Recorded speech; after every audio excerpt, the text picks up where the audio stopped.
here's a story from The World. Chernobyl may be running out of electricity. The site of the tragic 1986 nuclear accident needs power to keep operations safe. Russia says the plant has been connected to the power grid of neighboring Belarus. On Wednesday, Ukrainian officials said generators could only keep running for 48 more hours. Well, it's been 48 hours. My next guest, Seth Grae, says the threat is being overstated. He's a member of the Nuclear Security Working Group based in Washington. So why do you say the security risk at Chernobyl is overstated?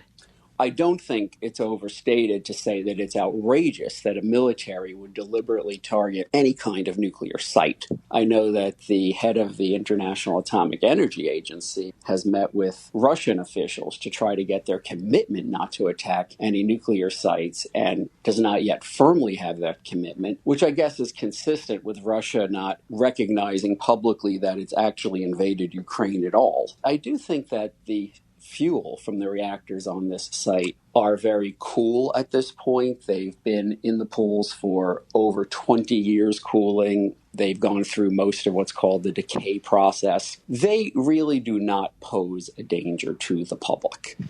Then what do Ukrainian officials mean when they say the generators could only keep running for 48 more hours and those 48 hours are over? We would only need the generators if the connection to the power grid is not maintained, and apparently that is back. I do not believe the Russian reports that Belarus has supplied electricity to the site over an old transmission line from Belarus. That's Russian propaganda. When they've caused the problem, I don't think they're solving it. Now, if there is a complete loss of power to the site from the electric grid that's not repaired, and if the diesel generators do kick in with 48 hours of fuel, and if there's no new delivery of fuel to them, they could run out of fuel in 48 hours. There are still other measures taken on the site to keep it safe. The water in these pools, I believe, could last at least a couple of months with no supporting systems at all. And even if that water were lost, the fuel is so cool that it could be cooled by air. Now, that's far from an ideal situation. Now, I just want to be clear here. What safety measures should be in place at Chernobyl?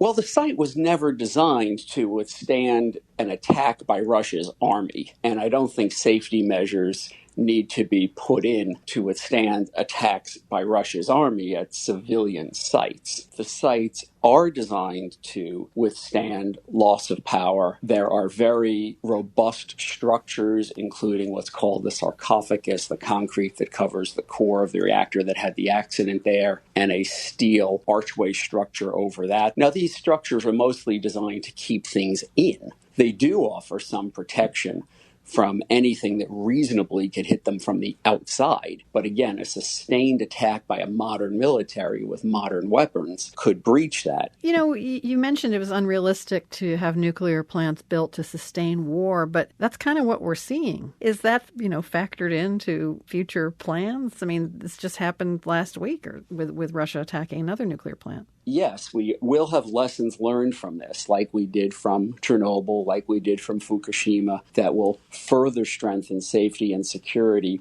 on these sites.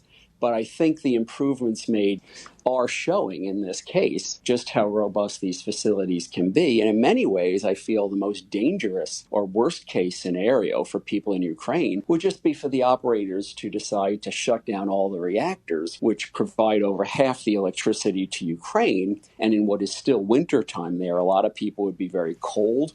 It would hurt their food supply, hurt throughout the society, healthcare, hospital operations to lose power. So I do think it's heroic how people have maintained operations through these very trying times.